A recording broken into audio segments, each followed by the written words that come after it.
Contemporary crime TV series are surely keeping up with the technological advances of our times. Like the Belgian series Unité Quanteduk, for example, feature cybercrime detectives who can track criminals down using advanced image recognition and cryptography, also GPS. And all of these cyber detectives are working in their computer lab, which looks sophisticated. Interestingly enough, the episodes of this series often mention criminals conducting illegal activities using cryptocurrencies over the blockchain. For instance, the criminals demand ransom to be sent to them by bitcoins or trading drugs using cryptocurrencies. The portrayal of cryptocurrencies, which is a part of a decentralized finance or DeFi as a safe harbor for criminals, is very interesting. It reflects the general public perception of cryptocurrencies as conventional tools to conduct illicit activities. A perception which also appears on various media reports and even cafe and barroom conversations. Well, it makes us wonder just how rampant DeFi-related crimes are. Data from chain analysis revealed that in 2020, DeFi-related crimes made up only 1% of the entire transactions conducted there throughout the entire year. And then in 2020, there were all the transactions in the DEX amounted to 34 million US dollar. So illicit activities conducted through the DEX are very, very small in terms of percentage. Taking its small magnitude into account, it's amazing just how many stories about DeFi-related crimes we hear in our popular media. The reason why we hear more news stories about DeFi-related crimes is because it is easier for the authorities to track down illicit activities in the blockchain because of the immutability of the information stored in the blockchain. It will be harder for the authorities to track down illegal activities conducted in cash, for instance, because there are no records of these cash transactions. Yet, the availability bias caused by these stories and news items on crypto criminals have created a logical fallacy that the DeFi is a convenient tool for illegal activities. So in order to understand how DeFi is related to criminal activities, I will talk to our IT expert Adela Negara on the subject, so stay tuned. Okay, Adil, so based on my understanding, the decentralized finance runs on the peer-to-peer network, is that correct? Yeah, that's correct.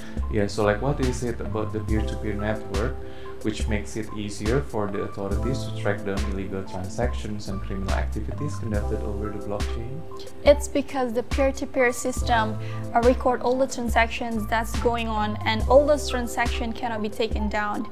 So if the authorities want to map out the criminal network, it's going to be a lot easier for them to access data.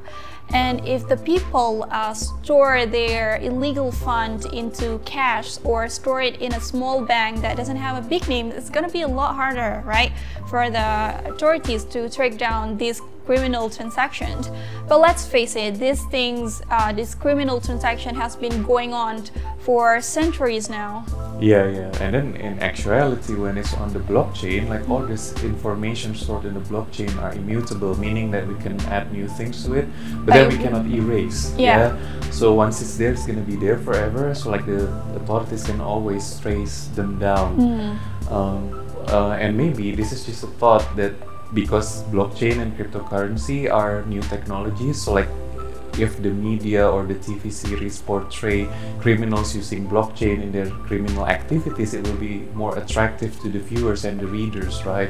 Yeah. I haven't thought about it, but it could be. Could be, yeah, because like according to an article, actually the criminal activities conducted on the blockchain only amount to like less than 1% in 2020, according to crypto data or something like that. Yeah. So it's small, that's you know. Cool fact. Yeah, and then okay. So apart from the traceability, like what are some of the other advantages of the DeFi technology?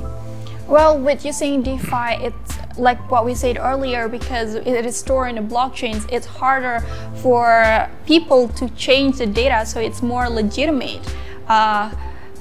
It's also make the transaction more secure and faster.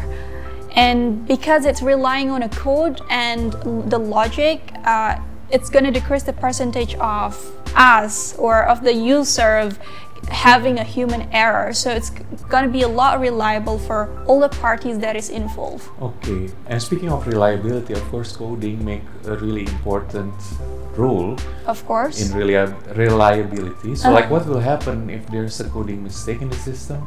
Well, if that happens, you're gonna lose a lot of money. For example, DevOps 199 make a mistake. He accidentally deletes one of the code, and it make him have access to a lot of wallet.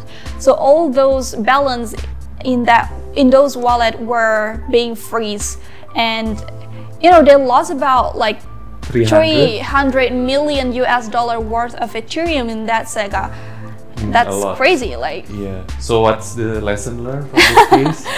The lesson learned is that if you want to hire a DeFi engineer, you have to like really careful about it, because it's something that can't be compromised. Yeah, they have to have lots of skills and experiences, right? Correct.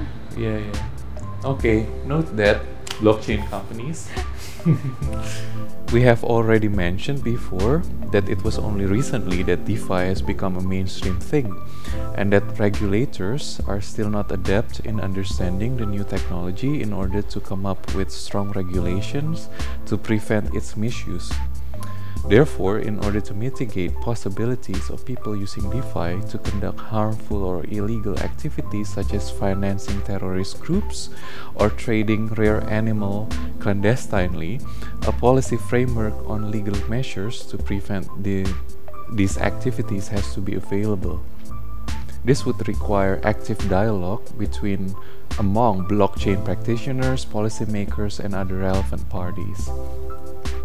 So that's all for our talk show today. Thank you for staying through with us, and then don't forget to follow our channel, Blockchain Zoo.